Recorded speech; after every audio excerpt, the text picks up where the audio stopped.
बोले श्री गणेश जी महाराज की जय। बोले श्री वृंदावन विहारी लाल की जय। श्री कृष्णचंद्र महाराज की जय। करारविंदेन पदारविंदं मुखारविंदे विनिवेशयन्तं वटस्य पत्रस्य पुटे शयानं बालं मुकुन्दं मनसा स्मरामि।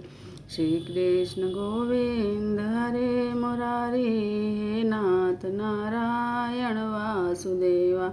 जीवे पिबस्वामृत में तो देव, गोविंद दामोदर माधवेति। विक्रेति कामाखिल गोप कन्या, मुरारी पादार्पित चित्तवृत्ति। दद्यादिकं मोहवशादवोचद, गोविंद दामोदर माधवेति। गृहे गिरे गोपवधू कदम्बा, सर्मे मिलित्वा समवाप्य योगे।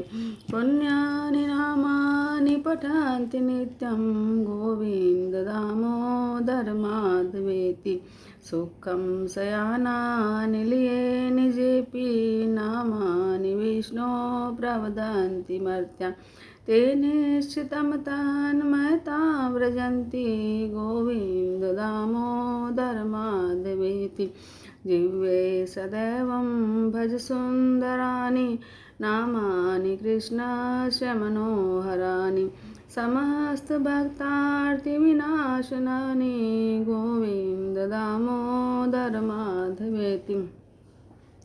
सुखावसाने इदमेव सारं, दुःखावसाने इदमेव ज्ञेयं। देहावसाने इदमेव जाप्यं, गोविन्द दामोदर माधवेति। श्रीकृष्ण राधा वर गोकुलेश, गोपाल गोवर्धननाथ विष्णु। जिह्वे पिबस्वामृतमेव देव, गोविन्द दामोदर माधवेति। जिह्वे रसज्ञे मधुर प्रियातं, सत्यं हितं त्वां परमं वदामि। आवर्णयेथा मधुराक्षराणि, गोविन्द दामोदर माधवेति। त्वामेव याचे मम देहि जिह्वे, समागते दण्डधरे कृतान्ते। वक्तव्यमेवं मधुरेषु भक्त्या, गोविन्द दामोदर माधवेति। हे कृष्ण हे यादव हे सखेति, गोविन्द दामोदर माधवेति। श्री कृष्ण गोविंद हरे मुरारी, हे नाथ नारायण वासुदेवा। श्री कृष्ण गोविंद हरे मुरारी, हे नाथ नारायण वासुदेवा। श्री कृष्ण गोविंद हरे मुरारी, हे नाथ नारायण वासुदेवा। बोलो श्री कृष्णचंद्र भगवान की जय। छठे स्कंद में पुष्टि अनुग्रह की कथा कही गई थी। भगवत अनुग्रह के बाद विकार वासना को नष्ट करके अनुग्रह का यदि सदुपयोग किया जाए तभी वह पुष्ट हो पाता है।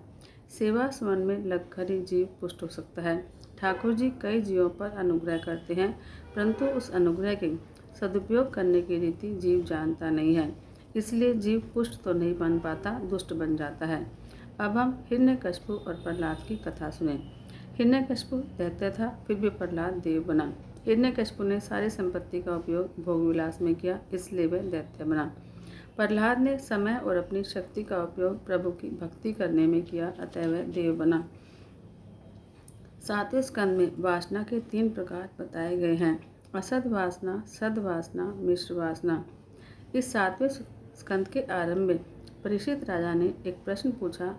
आप कहते हैं कि ईश्वर सब जगह है और वह समभाव से व्यवहार करता है। यदि ऐसी बात है तो जगत में विषमता क्यों दिखती है? चूहे में भी ईश्वर है और बिल्ली में भी, फिर बिल्ली चूहे को क्यों खाती है? भगवान यदि सम है तो जगत में विषमता क्यों उत्पन्न करते हैं? यदि वे समभावी हैं तो बार बार देवों का पक्ष लेकर दैत्यों को क्यों मारते हैं? यदि वे विषम ईश्वर हैं तो विषमता क्यों करते हैं? भगवान की दृष्टि में यदि सभी प्राणी समान हैं तो उन्होंने इंद्र के लिए वृत्रासुर का वध क्यों किया?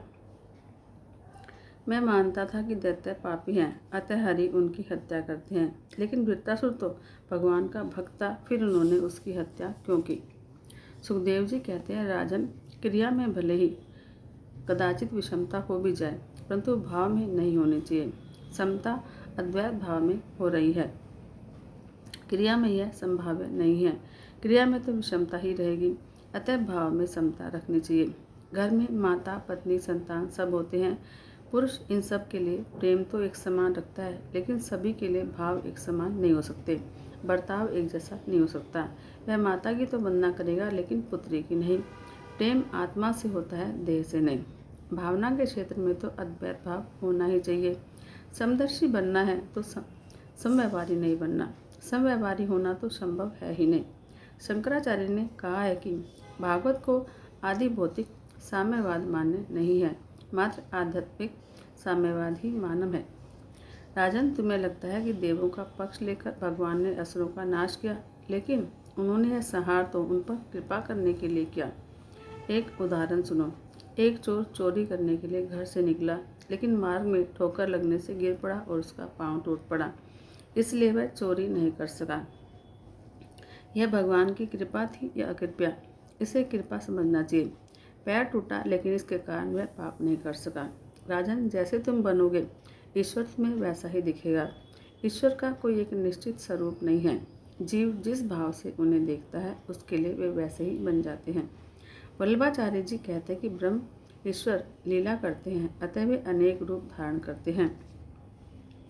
शंकराचार्य कहते हैं कि ब्रह्म सर्वव्यापक और निर्विकार है। इस ब्रह्म की कोई क्रिया नहीं है।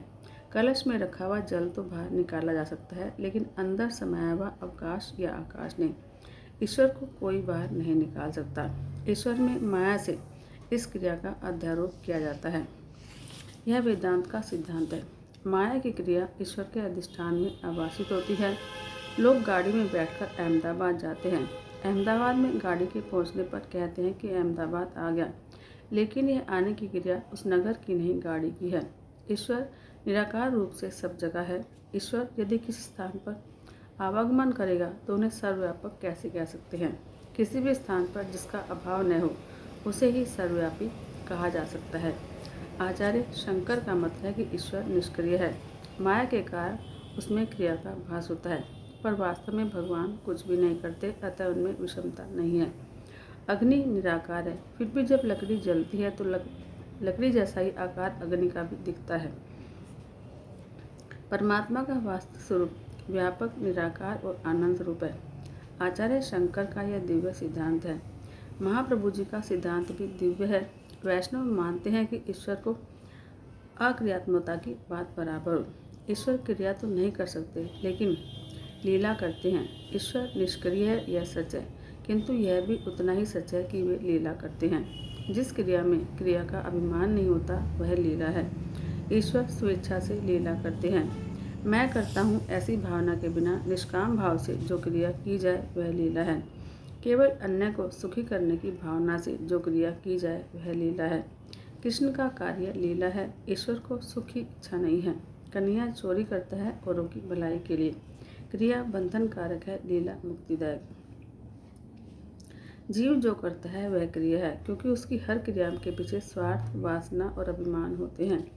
दोनों सिद्धांत सत्य हैं। ईश्वर निर्विकार निर्विकल्प है और माया क्रिया करती है, यह सिद्धांत भी दिव्य है। ईश्वर कुछ भी नहीं करते, लेकिन उनमें क्रिया का अध्यारोप किया जाता है।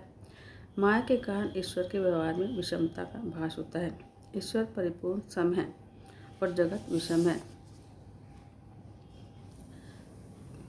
ईश्वर यूँ तो सम है, लेकिन माया के कारण उनमें विषमता दिखती है।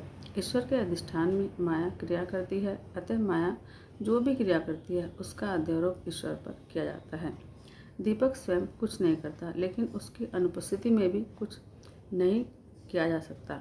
भगवान दैत्य को मारते नहीं, ताड़ते हैं। विषमता क्रिया में है, भाव में नहीं। भगवान दैत्य को मारते हैं, किंतु उनके प्रहार में भी प्रेम भरा होता है। सत्वगुण, रजोगुण, तमोगुण प्रकृति के हैं, आत्मा के नहीं। जीवन के उपभोग के लिए शरीर सृजन की इच्छा जब भगवान करते हैं तो रजोगुण के बल में वृद्धि करते हैं। जीवों के पालन के हेतु वे सत्वगुण के बल में और संहार के अर्थ तमोगुण के बल में वृद्धि करते हैं। राजन, जो तुमने पूछा वह पितामह ने नारद जी से पूछा था। राजसूय यज्ञ में पहले श्री कृष्ण की पूजा की, जो शिशुपाल को मान्य नहीं था, अतः वह भगवान की निंदा करने लगा। वैसे तो भगवान लंबे अरसे तक निंदा सहते रहे, लेकिन अंत में उन्होंने सुदर्शन चक्र से शिशुपाल का मस्तक उड़ा दिया। उसके शरीर में से बाहर आया हुआ उसका आत्म तेज द्वारकाधीश में विलीन हो गया और शिशुपाल को मुक्ति मिली। यह देखकर युधिष्ठिर को आश्चर्य हुआ। उन्होंने नारद जी से पूछा, भगवान से शत्रु भाव होने पर भी शिशुपाल की सद्गति क्यों हुई? उसने भगवान को गालियां दी, फिर भी वह नरक नहीं गया।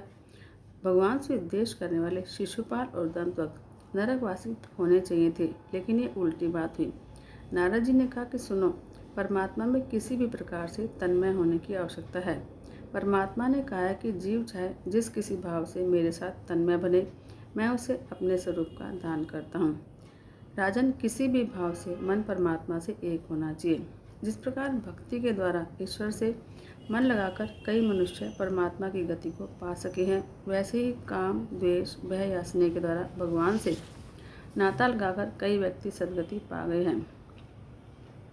गोपियों ने मिलन की तीव्र कामना से, कंस ने भय से, शिशुपाल आदि राजाओं ने द्वेष से, यादवों ने पारस्परिक संबंध से, आपने स्नेह से और हमने भक्ति से अपने मन को भगवान से जोड़ लिया है। गोपियाँ कृष्ण को काम भाव से बसती थी। श्री कृष्ण का स्वरूप देखकर भले ही उनके लिए काम भाव जाग जाए, लेकिन जिनका ध्यान करते हैं वह तो निष्काम है। अब निष्काम कृष्ण का ध्यान करती गोपियाँ भी निष्काम बनी। लेकिन जगत के स्त्री पुरुषों का ध्यान काम भाव से करोगे तो नरक में जाओगे। श्री कृष्ण के प्रति काम भाव रखकर लगातार उनका चिंतन करती हुई गोपियाँ निष्काम बनी रही। परमात्मा के पूर्ण निष्काम होने से उन्हें अर्पित किया काम भी निष्काम हो गया। काम का जन्म रजोगुण में से होता है। ईश्वर बुद्धि से परे है।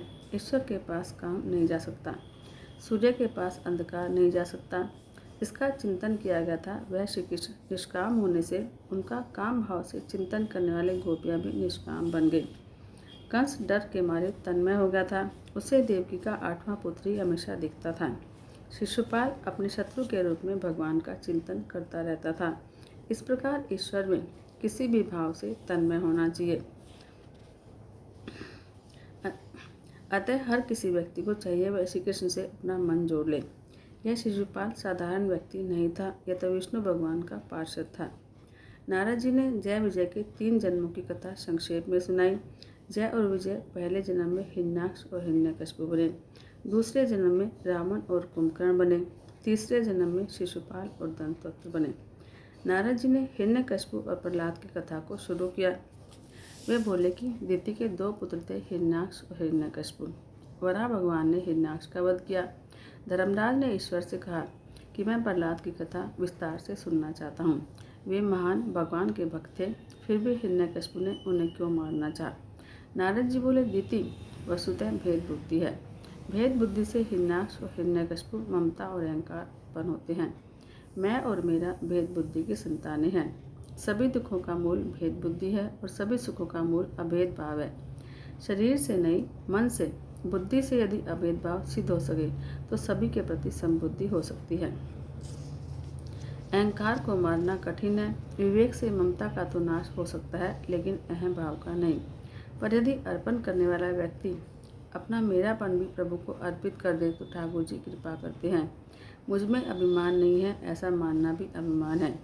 हिरण्यकशिपु अहंकार का रूप है। उसका व्यवहार ही ऐसा है कि जिससे देवों को, ज्ञानी पुरुषों को, सबको कष्ट होता है। अभिमान सभी को सताता और रुलाता है। ममता तो शीघ्र मर जाती है, लेकिन अहंकार शीघ्र नहीं मरता। उसे मारना बड़ा कठिन है। वह न रात को मरता है न दिन में, न घर के बाहर न घर के अंदर। वह घर के बाहर भी होता है और अंदर भी होता है। वह न तो शस्त्र से मरता है और न अस्त्र से। उसे मध्य स्थान में मरना होता है। मनुष्य यदि अहंकार को नष्ट कर दे तो वह ईश्वर से दूर नहीं रहेगा। अभिमान तो अंदर ही समाया हुआ रहता है। मनुष्य को दुख देने वाला यही है। इस अहंकार को मारना है। यह दरवाजे की देहली पर ही मरेगा। राम कथा में कहा गया कि हर 2 गोपियों के बीच में श्री कृष्ण है। इस प्रकार यदि तुम 2 वृत्तियों के बीच में श्री कृष्ण को रखोगे तो तुम्हारे अहंकार का नाश होगा। एक संकल्प के समाप्त होने और दूसरी वृत्ति के उत्पन्न होने से पहले यदि श्री कृष्ण को रखोगे तो तुम्हारे अहंकार का नाश होगा। प्रत्येक इंद्रिय का मिलन जब तक परमात्मा के साथ हो नहीं पाता तब तक अहंकार बना ही रहता है। पुरुष ईश्वर स्मरण में तन्मय हो जाए और अन्य किसी भेद का अस्तित्व न रहे तो अहंकार की मृत्यु अवश्य होगी। ज्ञान सुलभ है, किंतु जब तक अहं और ममता नष्ट न हो जाए तब तक ज्ञान शोभा नहीं देता। हिरण्यकशिपु ज्ञानी तो था, लेकिन उसका ज्ञान अहं भाव और ममता से भरा हुआ था। अपने भाई की मृत्यु के अवसर पर उसने ब्रह्म का उपदेश दिया। जो औरों को उपदेश दे और स्वयं उसे अपने जीवन में न उतारे वह असुर है। हिरण्यकशिपु अन्य मानवों को तो ज्ञान का उपदेश देता था, लेकिन स्वयं वह सोचता था कि अपने भाई के हत्यारे से कैसे बदला लूँ। एक उदाहरण आता है कि एक गृहस्थ के पुत्र की मृत्यु हुई तो किसी साधु ने उसे कहा कि संसार तो मिथ्या है। कुछ दिनों के बाद उस साधु की एक भैंस मर गई तो वह रोने लगा। न जाने उसका ज्ञान कहाँ हुआ हो गया। तो उस गृहस्थ ने वहाँ आकर साधु से पूछा कि आप क्यों रो रहे हैं। साधु ने कहा कि पुत्र तेरा था तो मैंने तुझे उपदेश दिया, लेकिन भैंस तो मेरी थी, अतः रो रहा हूँ। अब यह अहम भाव और ममता विद्यमान है। जब तक ज्ञान था, ज्ञान का पाचन नहीं हो सकता। भक्ति से रहित ज्ञान शाब्दिक ही रह जाता है, अतः उस ज्ञान से जीव को कोई लाभ नहीं होता।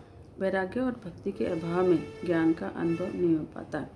कोई व्यक्ति बातें तो वेदांत और ब्रह्म ज्ञान की करे, परंतु प्रेम सांसारिक विषयों से करे तो समझो कि वह दैत्य है। वह दैत्य वंश का है। हिरण्याक्ष की मृत्यु का समाचार सुनकर हिरण्यकशिपु बोला कि मैं अपने भाई के हत्यारे विष्णु से युद्ध करूंगा। उसने माता दीति को कई प्रकार से उपदेश देकर संतुष्ट किया। सोचा कि मैं विष्णु से अभी युद्ध नहीं करूंगा, पहले वरदान पाकर अमर हो लूं फिर युद्ध करूं। हिरण्यकशिपु तपस्या करने चला तो उसकी पत्नी कयाधु ने कहा कि वापस कब तक आओगे। तो बोला कि कुछ निश्चित नहीं है, मैं 10,000 वर्ष तक तपस्या करूंगा, तब से अनेक सिद्धियां पाकर ही घर वापस आऊँगा। हिरण्यकशिपु मंदराचल पर्वत पर आया। यह कथा भागवत में नहीं है। व्यास जी ने विष्णु पुराण में यह कथा लिखी है। हिरण्यकशिपु की तपस्या का वृत्तांत जानकर देवों ने बृहस्पति से कहा कि आप हिरण्यकशिपु की तपस्या में बाधा डालिए। यह सुनकर बृहस्पति तोते का रूप बनाकर मंदराचल पर्वत पर आए और जहाँ हिरण्यकशिपु तपस्या करने बैठा हुआ था वहाँ बैठकर नारायण नारायण का जप करने लगे। जैसे ही हिरण्यकशिपु मंत्र जाप का आरंभ करता, तुरंत ही वह तोता नारायण नारायण की रट लगाता। यह देखकर हिरण्यकशिपु ने सोचा कि विष्णु की हत्या करने के लिए मैं तपस्या कर रहा हूँ और उसी का कीर्तन यह तोता कर रहा है। यह कहाँ से आ गया, हटता ही नहीं है। आज तपस्या करने का शुभ दिन नहीं है। यह सोचकर वह सायंकाल को घर वापस आ गया। कयाधु को आश्चर्य हुआ कि मेरा पति आज ही कैसे वापस आ गया। वह पति से कैसे पूछे, वह खुद ही जो था और शायद कहता कि तुझे क्या लेना देना है। अतः कयाधु ने सोचा कि किसी युक्ति से पूछूंगी। उसने रसोई घर में सेवकों से कहा कि आज रसोई मैं बनाऊंगी। अब पति की गुप्त बातें जाननी हो तो कयाधु के रास्ते पर चलो। भोजन में बड़ा वशीकरण होता है। लोभी को द्रव्य से वश में करो, अभिमानी को प्रशंसा से। हिरण्यकशिपु अभिमानी था, अतः उसकी पत्नी उसकी सेवा करते हुए उसकी प्रशंसा करने लगी। राजा भोज ने एक बार कालिदास से पूछा था कि चीनी से अधिक मीठी वस्तु कौन सी है। कालिदास का उत्तर था प्रशंसा। कयाधु कहने लगी, इंद्र चंद्र आदि देव तो आपसे थर थर काँपते हैं। आप जितेंद्रिय हैं, ज्ञानी हैं। आपके जैसा वीर न तो कोई हुआ है न कभी होगा। मैं कितनी भाग्यशाली हूँ कि आप जैसा पति मुझे मिला है। मैं जानती हूँ कि निर्धारित काम को पूरा किए बगैर आप लौट नहीं सकते। क्या आज वन में कुछ ऐसा प्रसंग हो गया जिसके कारण आपको वापस आना पड़ा। कयाधु ने कुछ गर्मागर्म पकौड़े खिलाए होंगे। राक्षस को तो ऐसा ही भोजन अच्छा लगता है। जिसे सात्विक भोजन पसंद नहीं आता वह राक्षस है। हिरण्यकशिपु अपनी प्रशंसा सुनकर खुश हो गया और बोला, वैसे तो मैं अपना काम किए बगैर नहीं लौटता, लेकिन एक बाधा आ गई और अपशगुन भी हो गया तो वापस आना पड़ा। कयाधु ने पूछा, कौन सी बाधा आ गई और क्या अपशगुन हुआ। हिरण्यकशिपु ने कहा कि मैं जिस वृक्ष के नीचे बैठकर तपस्या कर रहा था उस वृक्ष पर बैठकर एक तोता नारायण नारायण जप रहा था। कयाधु को बड़ा आनंद हुआ कि चाहे जैसे भी हो आज इन्होंने नारायण का नाम तो लिया, क्योंकि मेरे पति तो बड़े ही अभिमानी और नास्तिक हैं। यदि मैं इन्हें नारायण की धुन जपने को कहूँगी तो नहीं मानेंगे, अतः मुझे कोई युक्ति लगानी पड़ेगी। अपने पति को जब प्रवृत्ति में से मुक्ति से बचा ले और उसे पाप करने से रोके, वही सच्ची पत्नी है। पति को धर्म परमात्मा के मार्ग में ले जाए, वह पत्नी ही धर्म पत्नी है। पति को पत्नी ही धर्म और मोक्ष के मार्ग पर ले जा सकती है।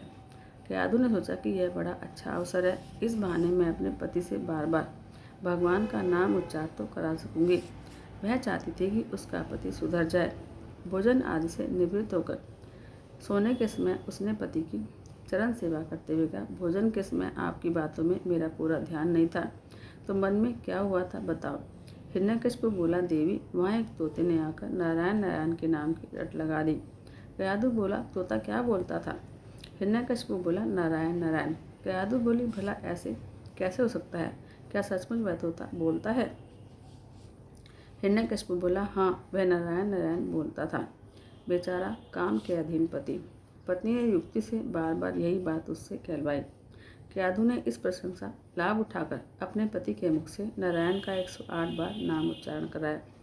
साधारणतः पुरुष कामांत होकर स्त्री के अधीन होता है, अतः पत्नी चाहे तो पति को सुधार सकती है। पत्नी यदि सुपात्र होगी तो अपने पति को भगवत भजन में लीन कर लेगी। माता पिता हिरण्यकशिपु और कयाधु भगवान के नाम का उच्चारण कर रहे थे। उस समय माता के गर्भ में प्रहलाद जी की स्थापना हुई, अतः पिता के राक्षस होने पर भी उनका पुत्र प्रहलाद महान भगवत भक्त हुआ। कयाधु सगर्भा हुई और हिरण्यकशिपु तपस्या करने वन में चला गया। उसने वहाँ 36,000 वर्ष तक तपस्या की, अन्न जल को भी छोड़ दिया। इस कलयुग में प्राण अन्न और जल में है, किंतु सतयुग में प्राण अस्थि में था, अतः वैसी तपस्या शक्य थी। मात्र तप करने से मनुष्य का कल्याण नहीं हो सकता, वह शुद्ध नहीं हो सकता। तप के साथ साथ भावना और हेतु भी शुद्ध होने चाहिए। हिरण्यकशिपु का हेतु अशुद्ध था। दुर्योधन ने भी विष्णु याग किया था, किंतु वह धन तो पाप में था। यदि योग की साधना करते हुए योगी का हेतु अशुद्ध हो, निश्चय उसका पतन होगा। केवल योग साधना से हृदय विशाल नहीं हो सकता। योग सिद्धि से अन्य शक्तियां तो प्राप्त होंगी, लेकिन हृदय विशाल नहीं बन पाता। ब्रह्म अनुभूति के बिना हृदय विशाल नहीं हो सकता। हिरण्यकशिपु की तपस्या से प्रसन्न होकर ब्रह्मा जी वहाँ आए। वह तो मिट्टी के ढेर में ढका हुआ था। ब्रह्मा जी ने जल छिड़का तो वह बाहर आया। ब्रह्मा जी ने उससे पूछा कि क्या इच्छा है, तो हिरण्यकशिपु ने कहा कि मुझे अजर अमर बनाइए। ब्रह्मा जी ने कहा कि मरना तो सभी को है, जिसका जन्म हुआ है उसे मरना तो पड़ता है, तो कुछ और मांग। हिरण्यकशिपु ने कहा, मुझे तो अमर का ही वरदान चाहिए, अतः मुझे ऐसा वर दे कि मैं न दिन में मरूं, न रात में, न जड़ से, न चेतन से, न शस्त्र से, न अस्त्र से। ब्रह्मा जी ने सोचा, इसने कठिन तपस्या की है तो वर तो देना पड़ेगा। उन्होंने उसे अमृत का वर दे दिया। अब हिरण्यकशिपु इतना शक्तिशाली हो गया कि उससे सभी देव हार गए। देवों ने दुख के मारे प्रभु से प्रार्थना की। भगवान ने कहा कि जब भी मेरे प्रिय वैष्णव दुखी होते हैं, मैं अवतार लेता हूँ। यदि पापी दुखी होता है तो भगवान उसकी उपेक्षा भी कर देंगे और अवतार नहीं लेंगे, पर वे अपने भक्तों की उपेक्षा कभी नहीं कर सकते। भक्तों पर विपत्ति आने पर उन्हें अवतार लेना ही पड़ता है। देवों को भगवान ने आश्वासन दिया कि जब कभी हिरण्यकशिपु अपने पुत्र से शत्रुता करेगा और उसकी हत्या करने के लिए तैयार होगा, तब मैं अवतार लूँगा और हिरण्यकशिपु का वध करूँगा। दूसरी तरफ कयाधु के गर्भ से प्रहलाद का जन्म हुआ और वह दिनों दिन बड़ा होने लगा। सभी को उससे आनंद प्रहलाद मिलता था, अतः उसका नाम प्रहलाद रखा गया। दैत्यों के गुरु थे शुक्राचार्य। उनके षण्ड अमर नामक 2 पुत्र थे। जब प्रहलाद 5 वर्ष के हुए तो हिरण्यकशिपु ने षण्डावर को बुलाकर उनसे कहा कि मेरे इस पुत्र को राजनीति की शिक्षा दो। सुखदेव जी वर्णन करते हैं, राजन, वैसे तो षण्डामक प्रहलाद जी को राजनीति पढ़ाते थे, लेकिन प्रहलाद को गर्भवास के समय से ही भक्ति के रंग में रंगे हुए थे। प्रहलाद को भगवान वासुदेव से स्वाभाविक प्रीति थी। श्री कृष्ण के अनुग्रह रूप विग्रह ने उनका हृदय इस प्रकार आकर्षित कर रखा था कि उन्हें जगत में कुछ भी लगाव नहीं था। वैसे तो भक्ति का रंग जल्दी लगता नहीं है, लेकिन जब एक बार लग जाए तो फिर सांसारिक प्रवृत्तियों के प्रति वैराग्य हो जाता है। मीराबाई ने कहा है कि मेरे कृष्ण का रंग श्याम है और श्याम रंग पर किसी और रंग का प्रभाव नहीं पड़ता। प्रहलाद जी जन्म से ही भक्ति के रंग में रंगे हुए थे। वे महावैष्णव थे। वे गुरु जी की शिक्षा सुनते तो थे, लेकिन राजनीति का चिंतन वे जरा भी नहीं करते थे। सच्चे ज्ञानी भक्त का यही तो लक्षण है कि जब तक देह भान है उसके व्यवहार में क्षति नहीं आती। गुरुजी ने सोचा कि यह राजपुत्र बड़ा सियाना है, अतः उसकी शिक्षा से प्रभावित होकर उसके पिता उसे कुछ न कुछ पुरस्कार अवश्य देंगे। वे प्रहलाद को लेकर राजसभा में आए। प्रहलाद ने पिताजी को प्रणाम किया तो पिताजी ने बालक को उठाकर गोद में बैठाकर प्यार किया और पूछा, बेटे तो गुरुजी के घर कल पढ़ने गया था, तो कल क्या पढ़ा, जरा सुना। प्रहलाद ने सोचा कि पिताजी अच्छी बात पूछते हैं और इधर गुरुजी ने तो मार काट सिखाई है, यह मैं कैसे बताऊं। अतः उन्होंने पिताजी को अच्छी सी बात बताई। अंधियारे कुएं के समान यह घर ही अपने अधःपतन का मूल कारण है। जीवों के लिए यही अच्छा है कि वे घर छोड़कर वनवासी बने और वहाँ भगवान श्रीहरि का आश्रय ग्रहण करें। प्रहलाद बोले, पिताजी अनेक जन्मों के अनुभव से मैं यह कह रहा हूँ कि यह जीव कई बार स्त्री पुरुष पशु पक्षी बना। हजारों जन्मों से भगवान से बिछड़ा हुआ यह जीव लौकिक सुखों के उपभोग में लगा हुआ है, फिर भी वह अतृप्त है। तृप्ति भोगने से नहीं, त्याग से मिलती है। संसार तो दुख का सागर है, प्रत्येक जीव दुखी है। पाप और पुण्य के समान होने पर यह मानव देह प्राप्त होती है। जैसे यह पाप भोगना पड़ता है, वैसे ही पुण्य भी भोगना पड़ता है। संसार प्रति क्षण परिवर्तनशील है। पिताजी, आज तक मेरे अनेक जन्म हो चुके हैं। मैं अपने अनुभव से कहता हूँ, स्वार्थ और कपट के सिवाय जगत में और कुछ नहीं है। फिर भी जीव अविवेकी है। निस्वार्थ प्रेमी सिर्फ परमात्मा है। अन्य सभी का प्रेम स्वार्थ और कपट से भरा है। संसार में जाकर कपट और छल करना ही पड़ता है। जहाँ कोई वासना आए कि छल कपट करना पड़ता है। पति पत्नी के प्रेम में भी स्वार्थ और कपट है। जीव कितना स्वार्थी और कपटी है। मुझे एक सन्नारी मिली जो बता रही थी कि उसकी सास ने कहा है कि 3 पुत्रियां काफ़ी हैं, अतः चौथी बार अगर पुत्री को जन्म दिया तो घर से निकाल दूंगी। अब पुत्र का जन्म हो या पुत्री का, किसी के अपने बस की बात नहीं। पुत्र एक ही कुल का उद्धार करता है, जबकि अच्छी पुत्री तो पिता और पति दोनों के कुल का उद्धार करती है। दुर्भाग्यवश यदि पत्नी बीमार पड़ जाए तो वह 4-5 हज़ार रुपये का खर्चा भी कर देगा और 2-4 वर्ष प्रतीक्षा भी करेगा। फिर भी बीमारी ठीक न हो तो ठाकुर जी को मन्नत करेगा कि इसका कुछ हो जाए तो अच्छा है। इसके कुछ होने का मतलब है मर जाना। वह सोचता है कि मेरी आयु भी अधिक नहीं है, 48वां वर्ष तो अभी शुरू ही हुआ है। मेरा कारोबार भी ठीक है, अतः दूसरी पत्नी तो मिल ही जाएगी। पति पत्नी के प्रेम में भी कपट है। पत्नी या पति एक दूसरे के लिए दुखदायी हों तो सोचते हैं कि मर जाए तो अच्छा है। सुर नर मुनि सबकी यह रीति, स्वार्थ लागी करे सब प्रीति। पति और पत्नी एक दूसरे को सुख सुविधा देते हैं, अतः एक दूसरे को प्रिय लगते हैं। उनमें से किसी ने भी दुख देना शुरू किया तो उससे घृणा होने लगती है। जगत में स्वार्थ और कपट के सिवाय कुछ नहीं है। इस प्रकार की बातें ऋषि याज्ञवल्क्य और मैत्रेय जी के बीच हुई थी। ऋषि याज्ञवल्क्य ने संन्यास ग्रहण करने का निश्चय किया। उन्होंने अपनी पत्नी मैत्रेयी और कात्यायनी से कहा, मैं अब सन्यासी होने जा रहा हूँ। मेरी संपत्ति तुम दोनों में समान रूप से बांट देता हूँ, जिससे तुम दोनों के बीच कोई झगड़ा न हो। मैत्रेयी तो ब्रह्मवादिनी थी। उन्होंने पति से पूछा कि इस धन संपत्ति से क्या मुझे मोक्ष मिलेगा, मैं अमर हो जाऊंगी। तो याज्ञवल्क्य बोले, अरे धन से कभी मोक्ष मिलता है? हाँ, तुम्हें इससे सुख सुविधा के सारे पदार्थ मिलेंगे, अतः तुम आनंद से जीवन बिता पाओगी। मैत्रेयी बोली, जिस धन से मोक्ष नहीं मिलता उसे लेकर मैं क्या करूँगी, आप इसे कात्यायनी को दे दें। मैत्रेयी की जिज्ञासा से प्रभावित होकर मुनि ने उसे ब्रह्म विद्या का उपदेश दिया और मोक्ष के साधन बताए। याज्ञवल्क्य ने कहा कि हे मैत्रेयी, अपने स्वयं के सुख के लिए ही घर, पुत्र और पत्नी अच्छे लगते हैं। वैसे तो प्रिय मात्र आत्मा ही है।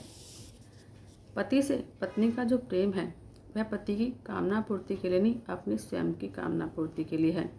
इस प्रकार पति का और माता पिता का पुत्र प्रेम भी स्वयं अपनी कामना पूर्ति के लिए है। पत्नी पति से प्रेम करती है क्योंकि पति उसका जीवन चलाता है।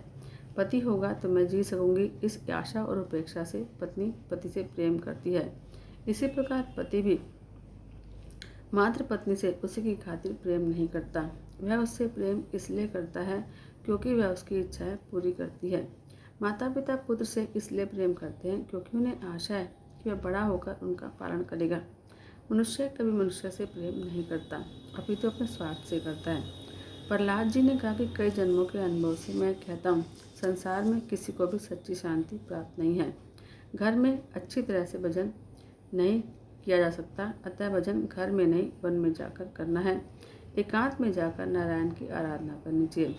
समाज सुधार की भावना वैसे तो ठीक है, लेकिन इसके साथ साथ अहंकार भी आता है और अहंकार अपने साथ कई अवगुण लेकर आता है। समाज को कोई भी सुधार नहीं सका, अतः तुम यही भावना करो कि मैं अपने जीवन और अपने मन को सुधारूंगा। साधारण मनुष्य जगत को नहीं सुधार सकता। शंकराचार्य या वल्लभाचार्य का यही काम है। प्रहलाद जी की ये बातें सुनकर हिरण्यकशिपु को क्रोध आ गया। उसने शंडामक को कहा कि मेरे बालक को तुमने ये क्या शिक्षा दी है। शंडामक बोले, हमने तो ऐसी शिक्षा नहीं दी।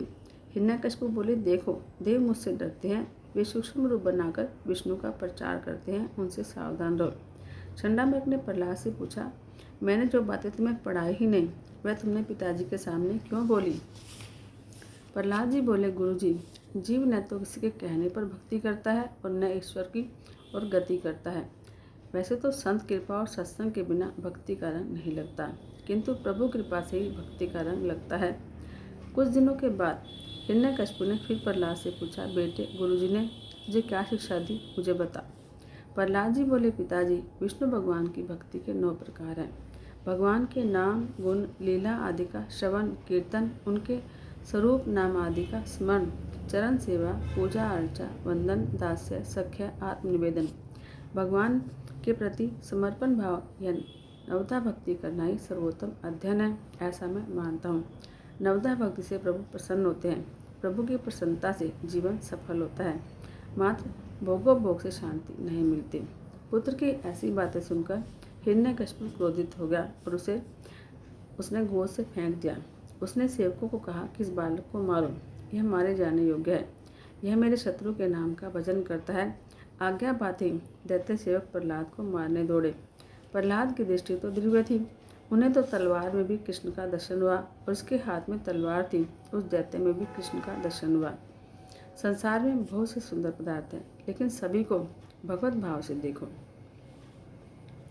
जगत के काम करते हुए भी ईश्वर से संबंध बनाए रखो।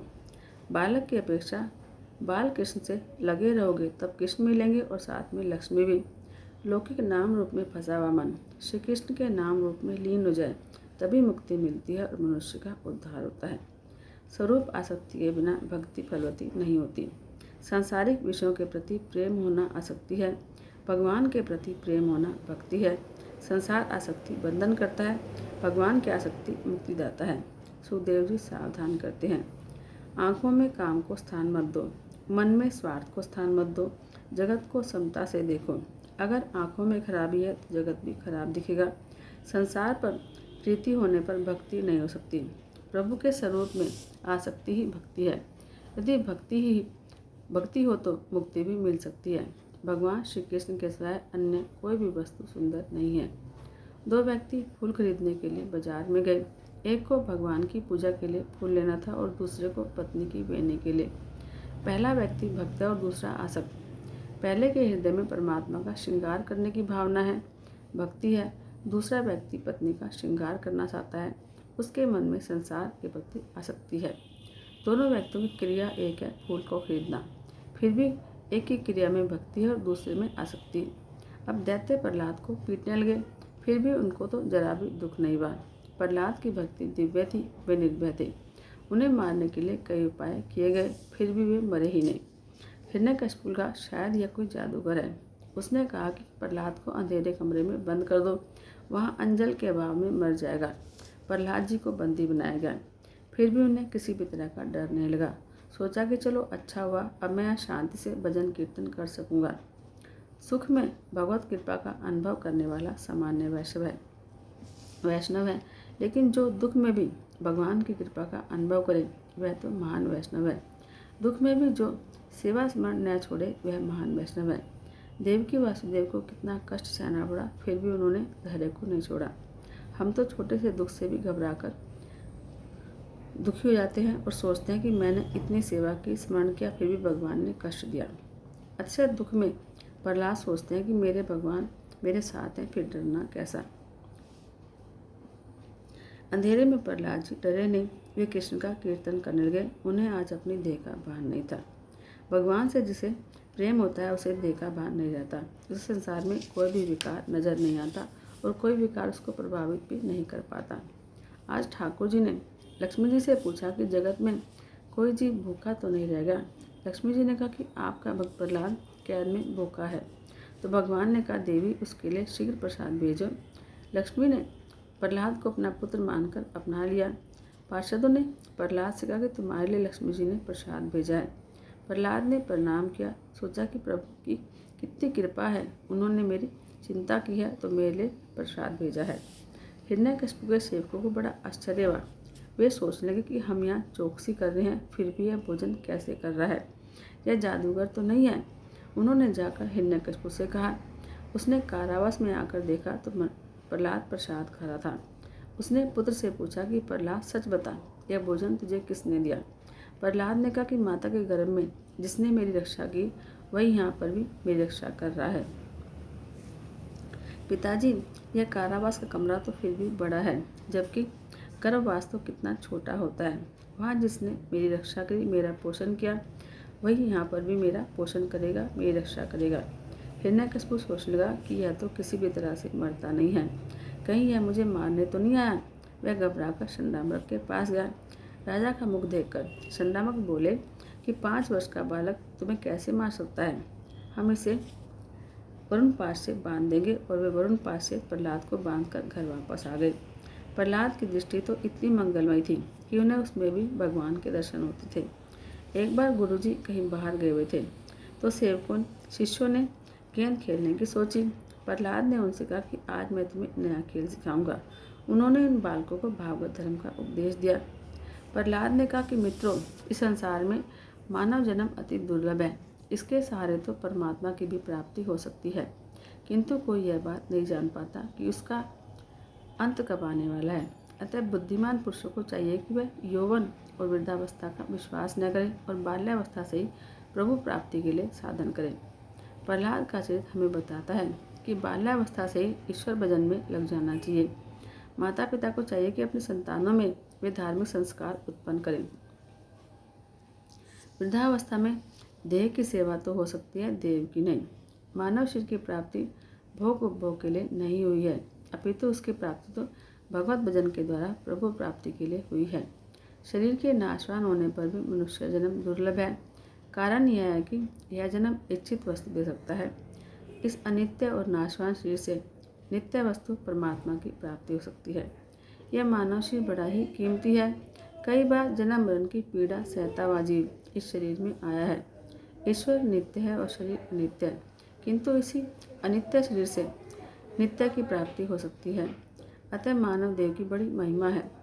कहते कभी मानव की आयु 100 वर्ष होती थी, आज तो वैसी बात नहीं है। आज तो आधी आयु निद्रावस्था में, चौथे भाग की आयु बाल्यावस्था और कुमार अवस्था में बीत जाती है। बाल्यावस्था अज्ञान में और कुमार अवस्था खेलकूद में बीत जाती है। वृद्धावस्था के वर्ष भी बेकार होते हैं, क्योंकि शारीरिक दुर्बलता से कुछ काम नहीं हो पाता। यौवन के वर्ष काम उपभोग में गुजर जाते हैं, तो अब कितने वर्ष बचे। इन वर्षों में आत्मकल्याण की साधना कब और कैसे होगी। अतः व्यक्ति को चाहिए कि वह हमेशा आत्मकल्याण के लिए प्रवृत्ति करे। कहा भी गया है कि जब तक यह शरीर रूपी घर स्वस्थ है, तब तक वृद्धावस्था का आक्रमण नहीं हो पाया है। जब तक इंद्रियों की शक्ति भी क्षीण नहीं हुई है, आयुष्य का क्षय भी नहीं हुआ है। शाणे व्यक्ति को चाहिए कि जब तक वह अपने आत्मकल्याण का प्रयत्न कर ले, अन्यथा घर में आग लगने पर कुआं खोदने से कोई लाभ नहीं होगा। हमारे मस्तिष्क को कई प्रकार के भय घेरे हुए रहते हैं। अतः यह शरीर जो भगवान की प्राप्ति के लिए पर्याप्त है, रोगग्रस्त बनकर मृत्युवश हो जाए, उसके पहले ही आत्मकल्याण करने का प्रयत्न बुद्धिमानों को करना चाहिए। वैसे तो मनुष्य दुख नहीं मांगता, फिर भी वह आ ही जाता है। कोई ऐसी मन्नत नहीं मांगता कि मुझे बुखार आए और मैं सत्यनारायण की कथा कराऊं, फिर भी बुखार आता है। और प्रयत्न के बिना भी जिस प्रकार प्रारब्ध के अनुसार दुख आता है, उसी प्रकार सुख भी आता है। सुख और दुख दोनों प्रारब्ध के अधीन है, प्रारब्ध के अनुसार ही प्राप्त होते हैं। इनके लिए प्रयत्न अनावश्यक है। पूर्व जन्मों के कर्मों का फल है प्रारब्ध। दरिद्र संपन्न हो जाता है और संपन्न दरिद्र। प्रारब्ध के अनुसार जो मिलता है उसके लिए प्रयत्न अनावश्यक है। अतः सांसारिक सुख भोगों की प्राप्ति के लिए प्रयत्न न करके परमात्मा को प्रसन्न करने के लिए प्रयत्न करो, परमात्मा को पाने के लिए प्रयत्न करो। प्रारब्ध से ही जो प्राप्त होने जा रहा है उसके लिए तो सब प्रयत्न करते हैं, किंतु जिसके लिए प्रयत्न करना चाहिए उसके लिए कोई प्रयत्न नहीं करता। परमात्मा के लिए कोई कुछ भी नहीं करता। सत्कर्म में प्रयत्न प्रधान है, प्रारब्ध नहीं। सत्कर्म में बाधा डालने की शक्ति प्रारब्ध में नहीं होती। मनुष्य को अपनी दुर्बलता के कारण ही प्रभु भजन में बाधा आती है। बालकों ने प्रहलाद से पूछा, यदि हम वृद्धावस्था में भजन करें तो? प्रहलाद ने बोला कि भजन यौवन में ही हो सकता है। वृद्धावस्था में शारीरिक दुर्बलता से ईश्वर की आराधना हो नहीं पाती। वृद्धावस्था में देह की भक्ति हो सकती है, देव की नहीं। बालकों ने पूछा, तो फिर हम अभी से भक्ति क्यों करें, युवावस्था में कर लेंगे। प्रहलाद कहते हैं कि यौवन में मद उत्पन्न होता है। युवावस्था में मनुष्य इंद्रियों से प्यार करता है, वह इंद्रियों का दास हो जाता है। यौवन में वह कई प्रकार के मोह में फंस जाता है। धन कमाना और इंद्रियों के लालन में ही उसकी आयु नष्ट होती है। यह तो आत्मा इंद्रियों का स्वामी है, पर तो भी मनुष्य इंद्रियों का दास बन जाता है। यह बात सबको पता है। बड़े बड़े विद्वान भी सारा दिन धन के पीछे मारे मारे फिरते हैं और रात को काम से अंधे बन जाते हैं। विद्या का फल तो जन्म मृत्यु की व्यथा से मुक्ति और परमात्मा की प्राप्ति है। विद्या का फल धन या प्रतिष्ठा नहीं है। दैत्य बालकों ने पूछा कि हम परमात्मा को प्रसन्न कैसे करें। प्रहलाद ने कहा, सभी में एक परमात्मा का ही दर्शन करो। जगत को प्रसन्न करना कठिन है, पर कृष्ण को प्रसन्न करना आसान है। इसलिए तुम अपने दैत्यत्व, आश्रित संपत्ति, आश्रित भाव को छोड़ करके सभी प्राणियों के प्रति दया करो, प्रेम से उनकी भलाई करो। इसी से भगवान प्रसन्न होते हैं। भगवान जब कृपा करते हैं तो मनुष्यों की पार्श्वी बुद्धि नष्ट हो जाती है। बालकों ने पूछा, प्रहलाद हमें भगवान दिखाई नहीं देते तो हम उनकी आराधना कैसे करें? प्रहलाद बोले, भगवान का ध्यान करते हुए तुम तन्मय हो जाए। जिसे जगत नहीं दिखता उसे भगवान दिखते हैं। प्रहलाद ने दैत्य बालकों को कहा कि मैंने जो तुम्हें कहा वह मेरा नहीं, नारद जी का उपदेश है। बालकों ने पूछा, प्रहलाद तेरी आयु तो छोटी सी है, फिर भी तुझे नारद जी कहाँ मिल गए? प्रहलाद ने कहा कि जब मेरे पिताजी मंदराचल पर्वत पर तप करने गए तब इंद्र आदि देवों ने दानवों पर आक्रमण किया। इंद्र मेरी माता को बंदी बनाकर ले जा रहे थे कि मार्ग में नारद जी मिल गए। उन्होंने इंद्र से कहा कि इसके याद को मुक्त कर दो, इसके गर्भ में भगवान का परम भक्त पल रहा है। इंद्र ने मेरी माता को मुक्त किया। मेरी माता नारद जी के आश्रम में गई। मैं जब गर्भ में था तब माता ने संतों की बड़ी सेवा की। वह कथा कीर्तन में जाती, वहाँ उसे कभी कभी नींद आती, किंतु मैं बड़ी तत्परता से कथा सुनता। यह निद्रा देवी कथा कीर्तन में बाधा डालती है। कुंभकर्ण की पत्नी निद्रा देवी ने विधवा होने पर श्री राम के पास जाकर कहा कि अब मैं कहाँ जाऊँ? तो रामचंद्र ने कहा कि वह जहाँ चाहे चली जाए। तो निद्रा देवी ने कहा कि मैंने निश्चय किया है कि जहाँ आपका कीर्तन होगा वहीं जाकर अपना आसन लगाऊंगी। पंच प्राण को कान में रखकर कथा सुनो। मैं तुम्हें और क्या कहूँ, मेरे प्रभु को प्रसन्न करने का साधन तो कीर्तन है। एक बार मीराबाई अन्य भक्तों के साथ कीर्तन कर रही थी। कई लोगों का ताल ठीक नहीं था। जब शेर का ही भान नहीं तो ताल की तो क्या बात है। किसी ने बड़े बड़े अक्षरों में लिखा, ताल से गाओ। अगले दिन मीराबाई ने पढ़ा तो उसने रद्द करके लिखा कि प्रेम से गाओ। कीर्तन में ताल की अपेक्षा प्रेम प्रधान है। कीर्तन करने से मन की अशुद्धि धुलती है और हृदय विशाल बनता है। प्रहलाद बालकों को समझा रहे हैं, नाम ही ब्रह्म है। ईश्वर का निर्गुण स्वरूप अति सूक्ष्म है। मन बुद्धि जब तक अति सूक्ष्म नहीं हो पाते तब तक ईश्वर के निर्गुण स्वरूप का अनुभव नहीं हो पाता। ईश्वर का सगुण स्वरूप अतिशय तेजोमय है। भगवान के सगुण स्वरूप का साक्षात्कार करने की शक्ति मनुष्य में नहीं है। अर्जुन ने कहा था कि आपका यह रूप देखकर मेरा मन भय से दुखी हो रहा है।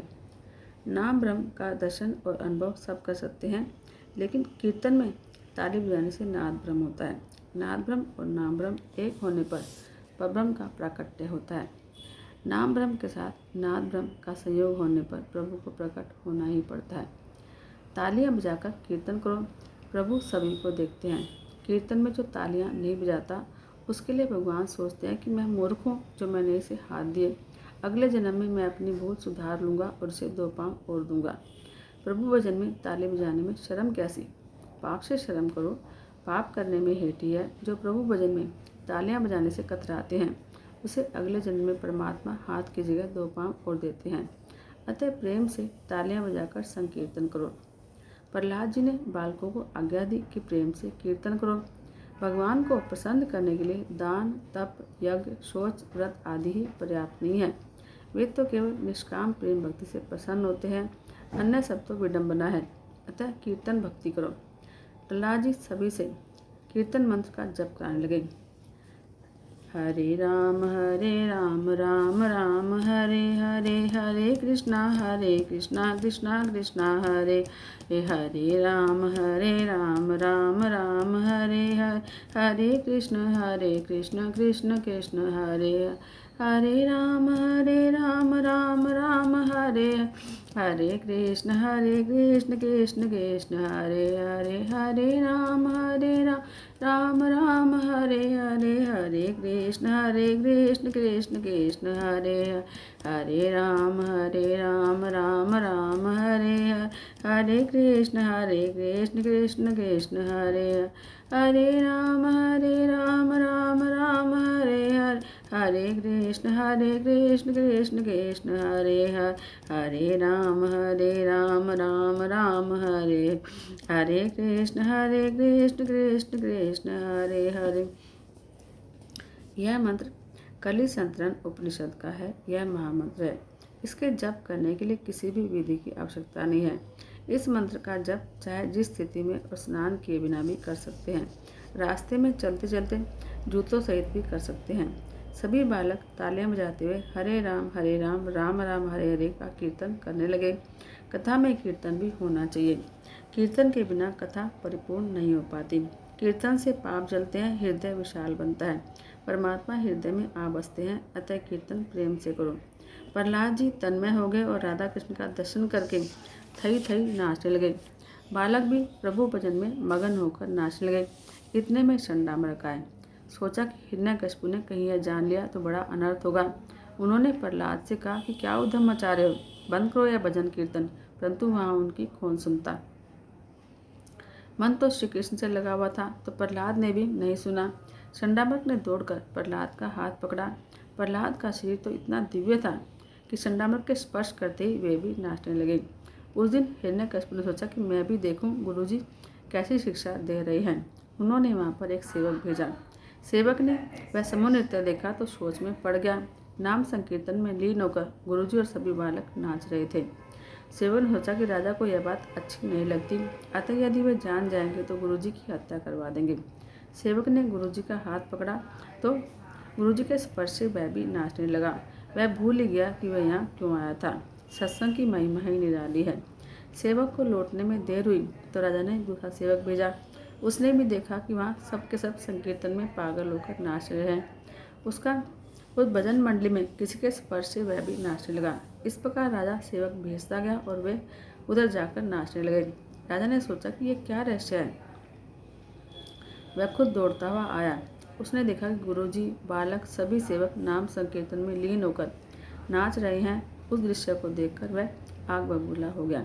उसने उन नाचने वालों में से किसी एक का हाथ पकड़कर नीचे बैठा दिया। राजा को स्पर्श से कुछ नहीं हुआ, क्योंकि वह तो बिजली के बिगड़े हुए बल्ब की तरह था। अब बिजली का बिगड़ बल्ब जो है अगर चालू हालत में न हो तो बिजली का प्रवाह असर नहीं करता। भजन कीर्तन रुक गया। गुरुजी ने राजा को सारी बात बताई तो वह क्रोधित होकर प्रहलाद से बोला, अभी मेरे शत्रु विष्णु का कीर्तन कर रहा है। जगत में मेरे सिवाय कोई ईश्वर नहीं है। दुष्ट, आज मैं तुझे मार डालूंगा। मेरा यह बालक खुद तो सुधरता नहीं है और बालकों को भी बिगाड़ रहा है। यह सोचकर राजा ने लपक कर प्रहलाद का हाथ पकड़ा। राजा पर पुत्र की भक्ति का रंग चढ़ नहीं पाया। जब गोला ही बेकार हो तो विद्युत शक्ति क्या करेगी। राजा ने प्रहलाद को धरती पर पटका तो धरती माता ने उसे अपनी गोद में उठा लिया। प्रहलाद ने पिताजी को प्रणाम किया तो हिरण्यकशिपु ने बोला कि तू मुझे प्रणाम तो करता है लेकिन मेरी बात नहीं मानता।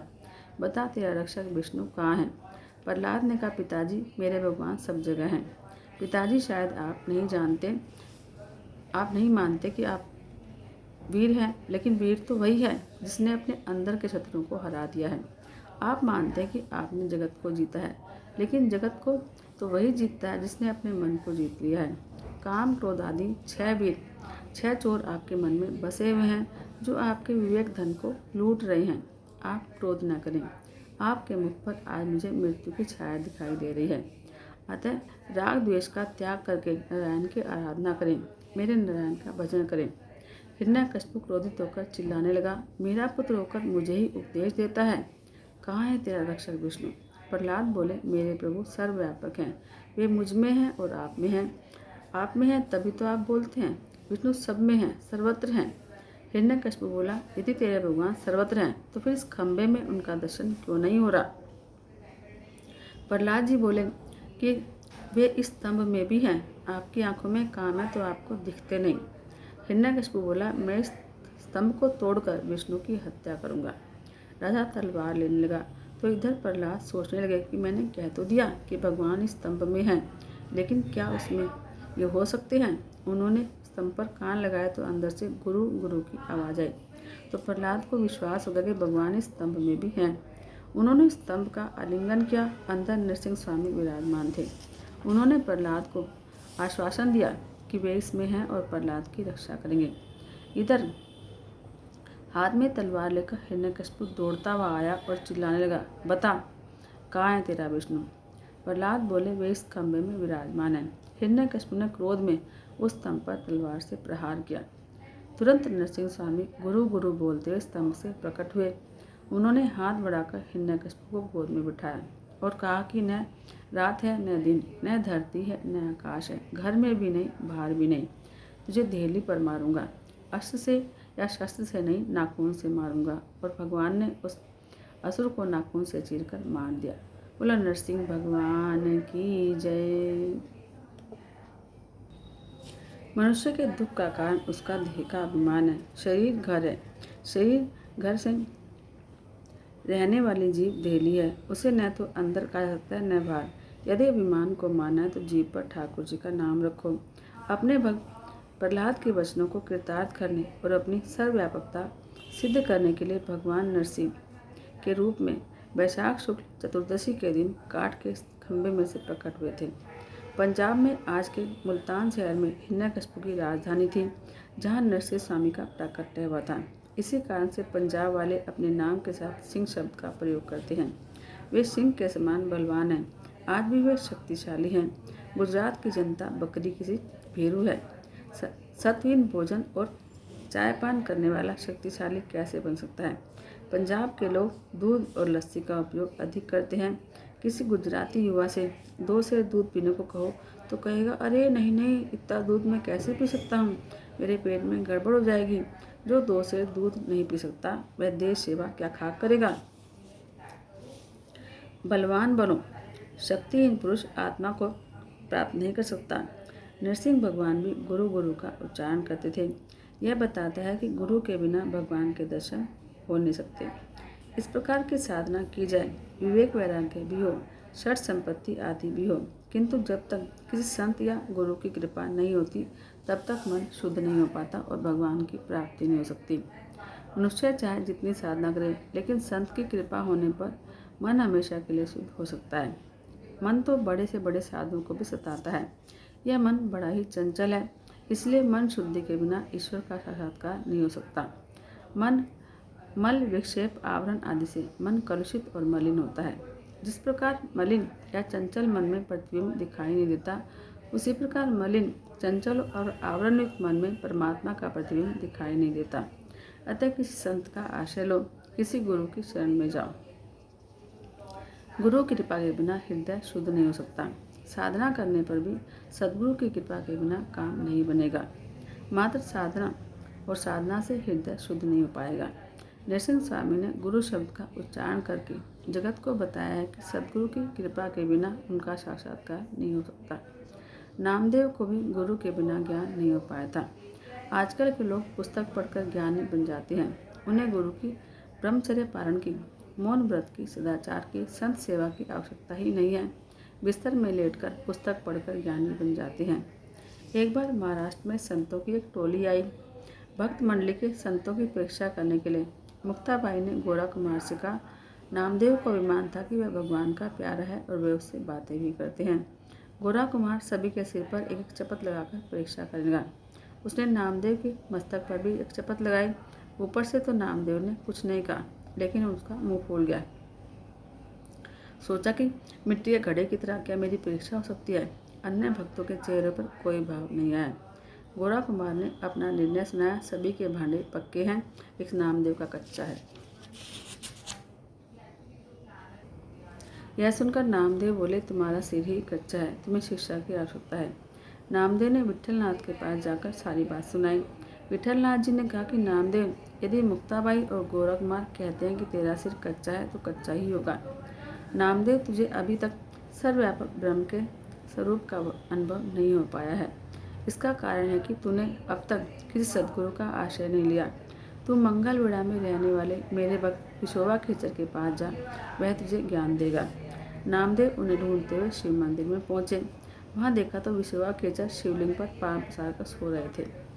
विशोबा पहले से ही जान गए थे कि नामदेव आ रहे हैं, अतः वे उन्हें शिक्षा देने के लिए शिवलिंग पर पांव पसार कर सोए हुए थे। नामदेव यह देखकर सोच रहे हैं कि जो व्यक्ति भगवान का अपमान कर रहा है वह मुझे क्या शिक्षा देगा। नामदेव ने विशोबा से कहा कि शिवलिंग से पैर हटा लें। विशोबा ने कहा कि तू मेरे पांव उठाकर वहां रख दे जहाँ पर शंकर का अस्तित्व न हो। नामदेव विशोबा के पांव इधर उधर करने लगे, लेकिन जहाँ भी वे पांव रखते वहीं पर शिवलिंग प्रकट हो जाता। इस प्रकार सारा मंदिर शिवलिंग से भर गया।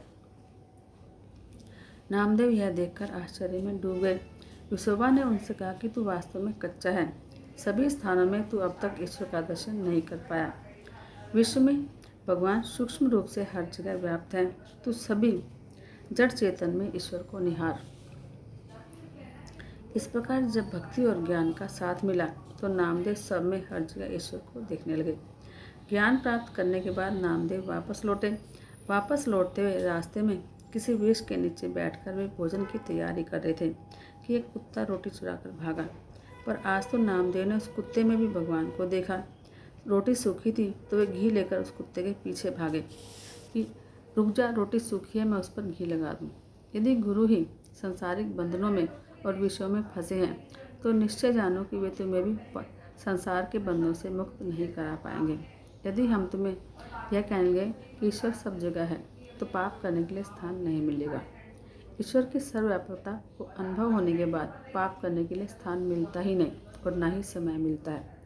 हिरण्यकशिपु का संहार तो हुआ, लेकिन नरसिंह स्वामी का क्रोध शांत नहीं हुआ। उनका क्रोधित रूप देखकर तीनों लोग डर गए। किसी में भी एहसास नहीं था कि वह उनके पास जाए। ब्रह्मा जी ने सोचा कि उन्हें शांत करने के लिए प्रार्थना करूं, लेकिन वे सुने ही नहीं। आखिर ब्रह्मा जी ने लक्ष्मी जी से कहा कि माता, आप ही इन्हें शांत करें। देवों ने भी प्रार्थना करी। लक्ष्मी ने सोचा कि मेरे स्वामी हैं, मैं उनके पास जाऊंगी तो शांत हो जाएंगे। मन में अभिमान लेकर वे उनके पास पहुंची, लेकिन भगवान तो नम्र व्यक्ति की बात सुनते हैं। आज उन्होंने लक्ष्मी को पहचानने से मना किया। अब भगवान ब्रह्मा ने प्रहलाद से कहा, बेटे, तेरे पिता पर ये क्रोधित हुए हैं, तू ही जाकर इन्हें मना। प्रहलाद ने प्रभु के पास जाकर उन्हें साष्टांग प्रणाम किया। उन्हें देखकर प्रभु के हृदय में आनंद का सागर उमड़ आया। प्रहलाद को गोद में लेकर वात्सल्य भाव से वे उसका शरीर चाटने लगे। प्रहलाद की भांति भगवान की गोद में जो बैठता है उसका काल कुछ भी नहीं बिगाड़ पाता। परमात्मा को प्रसन्न करने के लिए शुद्ध प्रेम आवश्यक है। ज्ञान आदि की तो महत्ता कम ही है, शब्द ज्ञान आवश्यक नहीं है। अनेक बार शब्द ज्ञान प्रभु भजन में बाधा डालता है। अन्य की गलती को ढकने के लिए ज्ञानी बनाया जाता है, अब गलती खोल कर रखने के लिए नहीं।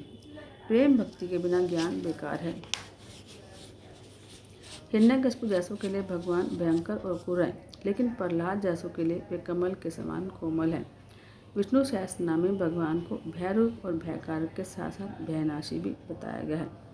भगवान दुष्टों के लिए भयरूप और भयकारक हैं, जबकि भक्तों के लिए वे भय का हरण करने वाले हैं। नरसिंह स्वामी ने प्रहलाद से कहा, तेरे पिता ने तुझे बहुत सताया, मुझे आने में देर लगी, उसके लिए क्षमा मांगता हूँ।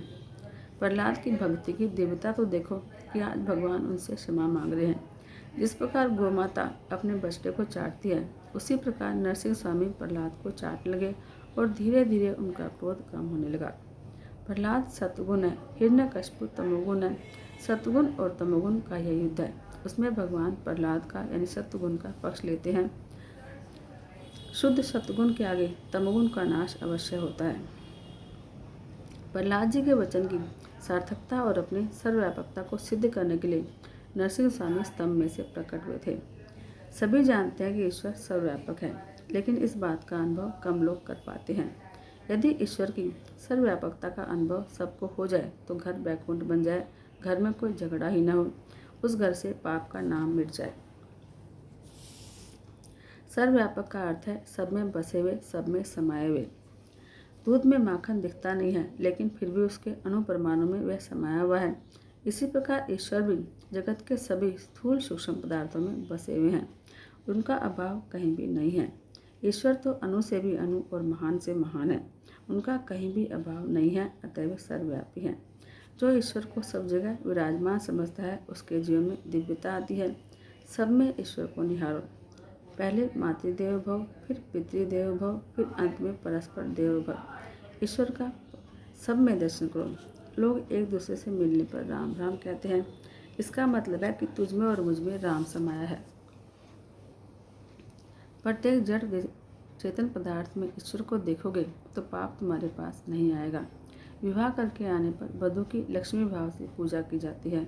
वर नारायण है और वधू लक्ष्मी। यदि लोग यह सोचे तो हमारे घर में साक्षात लक्ष्मी नारायण आए हैं तो घर बैकुंठ बन जाए। सब में ईश्वर का अनुभव करने से लाभ ही लाभ है। ऐसा अनुभव करने से मन में विकार वासना नहीं आएगी। ईश्वर कोई ऐसी वस्तु तो है नहीं जो एक स्थान में रह सके, वह तो सर्वव्यापी हैं। ईश्वर की सर्वव्यापकता को केवल जानने से नहीं, उसको अनुभव करने से, व्यवहार में लाने से बात बनती है। ईश्वर को केवल चंदन पुष्प आदि अर्पण करना ही भक्ति नहीं है, सब में भगवत भाव रखना भी सच्ची भक्ति है। किसी मूर्ति में जो भगवान तुम्हें दिखते हैं, वे सब जगह व्याप्त हैं। ईश्वर की सर्वव्यापकता का अनुभव जो करता या कर सकता है, उसी का जीवन धन्य है। ऐसा अनुभव करने वाला कभी पाप नहीं कर सकता। तुम निश्चय करो कि तुम प्रत्येक व्यवहार को भक्ति में बनाओगे। शुद्ध व्यवहार ही भक्ति है। जिसके व्यवहार में दंभ है, अभिमान है, उसका व्यवहार अशुद्ध है। जिसका व्यवहार शुद्ध नहीं है, वह भक्ति का आनंद पा नहीं सकता। ईश्वर की सर्वव्यापकता के अनुभव के बिना व्यवहार शुद्धि नहीं हो सकती। हमेशा यही सोचो कि हमारा प्रत्येक व्यवहार और प्रवृत्ति ठाकुर जी देखते हैं। कोई भी व्यवहार ऐसा नहीं होना चाहिए जिसमें कोई उपदेश न हो। व्यवसाय अपराध नहीं है। सेना भगत जो है नाई का काम करते थे। एक दिन सोचा कि लोगों के सिर से मैं मैल उतारता हूँ, किंतु अपनी ही बुद्धि का मैल अभी तक दूर नहीं कर पाया। कई महापुरुषों ने अपने व्यवसाय में से ज्ञान पाया है। महाभारत में ऐसे कई उदाहरण हैं जिसमें यह बताया गया कि महाज्ञानी ब्राह्मण भी वैश्य आदि के घर सत्संग के लिए जाया करते थे। जब महाज्ञानी जाजली ऋषि को अपने ज्ञान पर अभिमान हुआ तो उन्होंने आकाशवाणी सुनी कि तुम तुलाधार वैश्य से जाकर मिलो। ऋषि वहाँ गए और बातों ही बातों में उन्हें पता चला कि वे भी ज्ञानी हैं। सो उन्होंने तुलाधार से पूछा कि तुमने ऐसा ज्ञान कहाँ से पाया। तो उसने कहा कि वैसे तो मेरे माता पिता ब्राह्मण हैं, फिर भी बहुत ज्ञान मैंने अपने व्यवसाय से पाया है। मेरा व्यवसाय मेरा गुरु है। श्रम के अनुपात से लाभ लेता हूँ। तुला की डंडी की तरह मैंने अपने मन बुद्धि को सरल और समान बना लिया है। वैसे लाभ न कमाए तो अपने कुटुंब का पालन कैसे करेगा। अब नफ़ा कमाना वैसे तो अपराध नहीं, लेकिन अयोग्य नफ़ा लेना गुनाह है। वाणिज्य भी भक्ति है। ऐसा मत सोचो कि भक्ति केवल मंदिर में ही हो सकती है। भक्ति हर जगह हो सकती है। ईश्वर से अलग रहकर किया गया व्यवहार भक्ति है। ईश्वर से कभी अलग नहीं होगा। सुखदेव जी सावधान करते हैं, यदि मनुष्य ग्राहक में ईश्वर का दर्शन करके व्यापार करे तो उसका व्यापार भी भक्ति है। योग्य लाभ कमाना वैश्य का धर्म है, लेकिन जब भी ग्राहक के साथ व्यापारी बात करता है तो वह भूल जाता है कि ईश्वर ग्राहक में भगवान है। इस प्रकार किया गया वह अयोग्य व्यापार पापमय हो जाता है। दुकान में स्थापित प्रभु की उपस्थिति में बहुत से व्यापारी पाप करते हैं।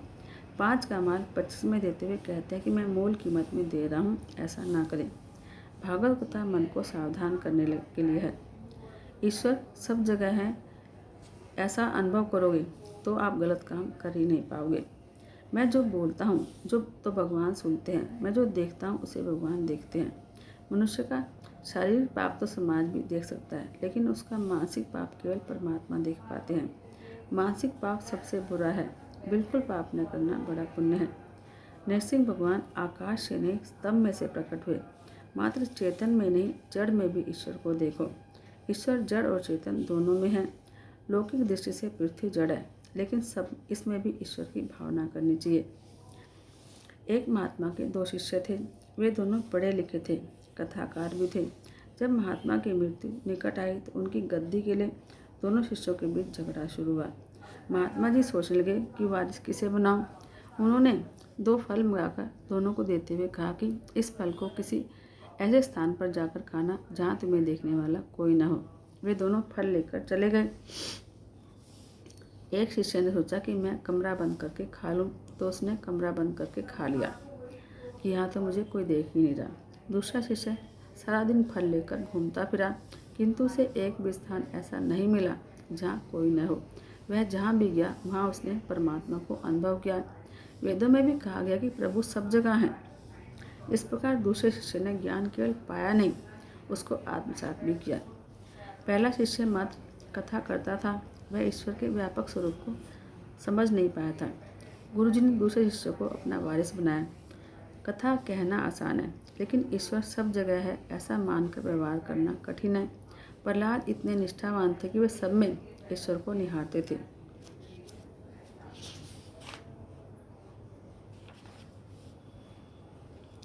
अनेक में एक प्रभु को देखना ही भक्ति है। जो सभी में उसको देखे वही ज्ञानी है। ज्ञानी एक में अनेक का लय करता है। तुम भी उसी तरह एक में अनेक का लय करो। यह वेदांत की प्रक्रिया है। अनेक में एक को देख दो। वैष्णव एक में अनेक को देखते हैं। शाब्दिक भिन्नता हो सकती है, लेकिन ज्ञान मार्ग और भक्ति मार्ग में कोई भिन्नता नहीं है। हनुमान जी ने सीता जी को राम की मुद्रिका दी तो उन्होंने उसमें भी राम के दर्शन किए। एक परमात्मा ही सत्य है जो अनेक में बसे हुए हैं। अनेक में एक को देखना भक्ति है, एक में अनेक को देखना ज्ञान है। शरीर होते हुए भी यदि उसमें प्राण आत्मा का अभाव हो तो शरीर की कीमत ही क्या। ज्ञानी बाहर का रंग रूप नहीं देखते, लेकिन बाहर रूप रंग की सुंदरता के कारणभूत ईश्वर का चिंतन करते हैं। भगवान शंकराचार्य ने दुख से कहा था कि लोग देह की मीमांसा करते हैं लेकिन आत्मा की नहीं करते। एक गृहस्थ का स्वभाव था कि वह साधु संत को भोजन कराए बगैर भोजन नहीं करता था। एक बार कोई महात्मा घूमते फिरते आए। उस गृहस्थ ने उनकी पूजा करके उन्हें भोजन करने बिठाया। घर में दूध नहीं था। उसने नौकर से कहा दौड़कर दूध ले आ। नौकर गया, लेकिन तुरंत ही वापस आकर बोला कि काली गाय का लाऊं या सफ़ेद गाय का। तो बोले ज़रूरत दूध की है, गाय चाहे कैसी भी हो। फिर महात्मा भोजन करने बैठे, उससे पहले लेकर आना। नौकर दौड़ा और फिर लौट कर आया कि बूढ़ी गाय का लाऊं या जवान का। सेठ गुस्सा होकर मारने दौड़ा। महात्मा ने कारण पूछा तो कहा कितना मूर्ख है ये, इसको दूध लेने भेजा लेकिन दूध नहीं लाता। महात्मा ने कहा जो परमात्मा इस सेवक में है वह तुम्हारे अंदर भी है। हमें शरीर की नहीं, शरीर में बसे हुए परमात्मा की आवश्यकता है। तुम दोनों में प्रभु का वास है, उसे मत मारो। सभी में एक ईश्वर का वास है।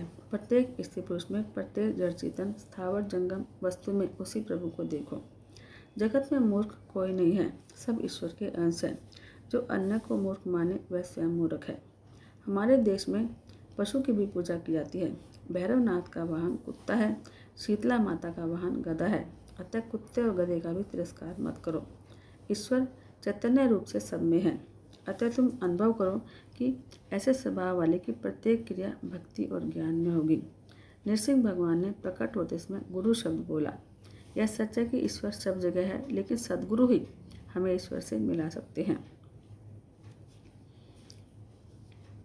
जो जितेंद्रिय है वही स्वतंत्र है। अतः स्वतंत्र और स्वेच्छाचारी न बनो। बुद्धि का कभी विश्वास मत करो। किसी संत को गुरु बनाकर उसके अधीन रहो। जो तुम्हें पाप करने से रोके ऐसे संत के अधीन रहो। गुरु करना ही चाहिए, किंतु गुरु बनाने से पहले जांच परख कर लेनी चाहिए कि जिस व्यक्ति को तुम गुरु बना रहे हो वह गुरु बनने के पात्र भी हैं या नहीं। किसी ने कहा भी कि पानी पीना छान के और गुरु करना जान के। आजकल के जगत में किसी महापुरुष में यदि श्रद्धा नहीं है तो प्राचीन महात्माओं को गुरु मानकर उनके अधीन रहो। महापुरुष अमर होते हैं। शंकराचार्य और वल्लभाचार्य संत अमर हैं। उन्हें गुरु मानकर उनकी सेवा करो, उनका आश्रय लो। गुरु के बिना कल्याण नहीं हो सकता। किसी संत के चरणों का आश्रय लेने पर सद्गुरु कृपा करेंगे। यदि संत कृपा करेंगे तो तुम्हारी मानसिक वासना और विकारों का नाश होगा। मन बुद्धि की वासना संत सेवा के बिना दूर नहीं हो सकती। मन पर सत्संग सेवा का अंकुश रखो। बुद्धि को किसी संत के चरणों में लगा दो। जब तक बुद्धि परमात्मा से विवाहित न हो जाए तब तक किसी संत के अधीन रखो। सद्गुरु की कृपा के बिना हर किसी में दर्शन ईश्वर के हो नहीं पाएंगे। जगत में वैसे तो बहुत से संत हैं, किंतु उन सभी पर हमारे कल्याण का उत्तरदायित्व नहीं है। हम जिसे गुरु बनाएं वही हमारे कल्याण के उत्तरदायी हैं। सोचे समझे बिना गुरु बनाना अच्छा नहीं है। और मंत्र, माला और गुरु को बार बार बदलना भी ठीक नहीं है। अपनी माला किसी को मत दो। नरसिंह स्वामी का प्राकट्य स्तंभ में से हुआ। सोचो कि स्तंभ में वे कैसे रहे होंगे। स्तंभ तो ठोस था, ठाकुर जी अंदर कैसे होंगे। ठाकुर जी तो स्तंभ में सूक्ष्म रूप से बसे हुए थे, पर प्रहलाद जी की भक्ति से आकर्षित होकर उन्होंने स्थूल रूप धारण किया और प्रहलाद का प्रेम इतना शक्तिशाली था कि प्रभु को सूक्ष्म रूप छोड़कर स्थूल रूप धारण करना पड़ा। शिवजी उमा से कहते हैं, अगुण अरूप अलख अजोई, भगत प्रेम बस सगुण सोई। जब सभी देव सोच रहे थे कि प्रभु कहाँ मिलेंगे तो शंकर भगवान ने कहा था कि हरि व्यापक सर्वत्र समाना, प्रेम ते प्रकट होई में जाना। अतिशय प्रेम के बिना प्रभु अपने स्वरूप का दर्शन नहीं कराते। प्रभु के साथ प्रेम करना होगा। अगुणई सगुणई नहीं कुछ भेदा। प्रहलाद जी की प्रेम भक्ति से संतुष्ट होकर भगवान निराकार से साकार बने।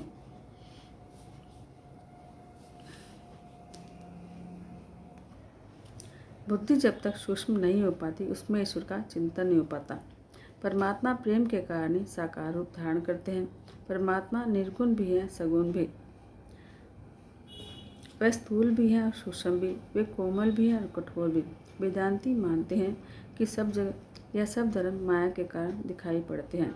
वैष्णव मानते हैं कि विरुद्ध धर्माशय परमात्मा है। जो नरसिंह स्वामी हिरण्यकशिपु के प्रति कठोर थे वे प्रहलाद के कारण कोमल हो गए। ज्ञानी पुरुष सभी में भगवान की दृष्टि रखते हैं। दृश्य पदार्थ में से दृष्टि को हटाकर दृष्टा में लगाओ। दृश्य में से दृष्टि को हटा लो और सर्वद्रष्टा परमात्मा के रूप में दृष्टि को लगाओ। एक महात्मा थे, उन्हें जो कुछ दिखता ईश्वर में दिखता था। उनके निकट आकर एक गृहस्थ ने कहा कि मैं ईश्वर के दर्शन करना चाहता हूँ। तो महात्मा बोले, समझ लो कि तुम ही ईश्वर हो। गृहस्थ बोले, मैं विश्वासपूर्वक कहता हूँ कि मैं ईश्वर नहीं हूँ। महात्मा बोले, तुम्हें ईश्वर को देखना है ना, अतः यदि तुम ईश्वर नहीं हो तो तुम्हारे सिवा जो कुछ भी दिखता है उसको ईश्वर मानो।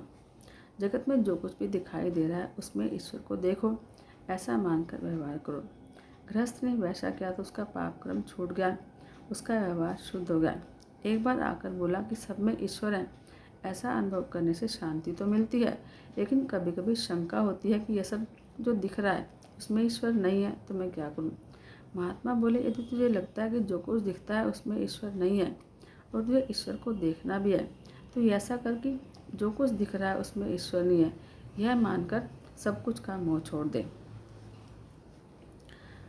दृश्यमान के साथ प्रेम न करें। दृश्य वस्तु ईश्वर नहीं है तो दृष्टा से प्रेम कर। संसार के दृश्यमान पदार्थों के बदले ईश्वर से प्रेम कर। अब जो अदृश्य है वह ईश्वर है और ईश्वर दृष्टा है, ऐसा मान। वेदांत कहता है कि ईश्वर दृश्य नहीं सबके दृष्टा है। ईश्वर में दृश्यत्व का आरोप माया से होता है। जो व्यक्ति सर्वदृष्टा में दृष्टि लगाए उसे प्रभु मिलते हैं। महात्मा ने दो मार्ग बताए।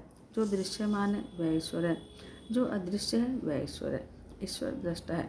जो सभी का दृष्टा और सभी का साक्षी है उसे आसानी से कौन जान सकता है। पूरे वैराग्य के बिना ज्ञान का अनुभव नहीं हो पाता। अतः हम साधारण मनुष्यों के लिए भक्ति मार्ग अच्छा है। यह जो कुछ दृश्यमान है ईश्वर में है। वैष्णव मानते हैं कि सभी पदार्थों में ईश्वर है। ऐसा मानकर व्यवहार करने से भक्ति मार्ग में सफलता मिलेगी। ईश्वर के किसी भी स्वरूप के प्रति आसक्ति रखे बिना भक्ति नहीं हो पाएगी। शंकर भगवान समाधि में बैठते थे। समाधि में क्या है, अपने स्वरूप को स्वयं देखना समाधि है। कोई भी एक मार्ग निश्चित कर लो।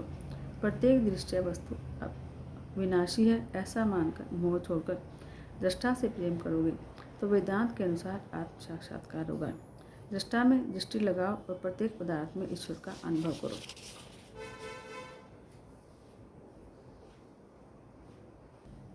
प्रहलाद स्तुति करते हैं कि हे प्रभु, बड़े बड़े सिद्ध महात्मा कई वर्ष तपस्या करने के बाद भी आपका साक्षात्कार नहीं पा सके, लेकिन राक्षस कुल में जन्म मिलने के बाद भी आज आपने मुझे दर्शन देने की कृपा करी। तो ये थी प्रहलाद की शुद्ध हृदय की भावना। तो भगवान ने उनको दर्शन दिए और उनका उद्धार किया।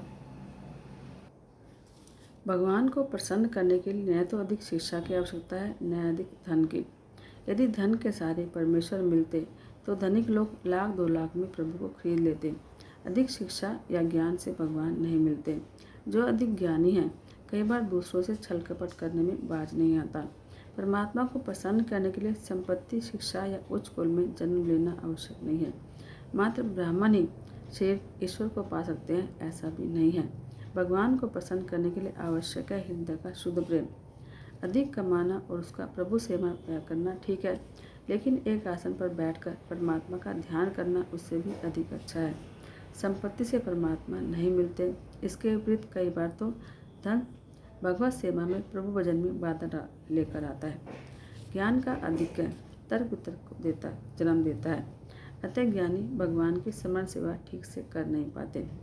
बहुत ज्ञानी आरंभ में कुतर्क करता है, जबकि आरंभ में श्रद्धा आवश्यक है। पढ़े लिखे लोग कुतर्क करते हैं। वे कहते हैं कि पहले चमत्कार दिखाओ, बाद में हम नमस्कार करेंगे। दूसरों को खुश करने का, चमत्कार करने का प्रारंभ करने का काम वैश्य का है, क्योंकि उसे दूसरों से धन की आवश्यकता है। ईश्वर को तुम्हारी कोई आवश्यकता नहीं। श्रद्धा से नाम सेवा करो और बाद में चमत्कार देखो। जादूगर भी चमत्कार दिखाता है क्योंकि उसे धन चाहिए। पहले चमत्कार और बाद में नमस्कार। यह व्यवहार जगत का है, ईश्वर का नहीं।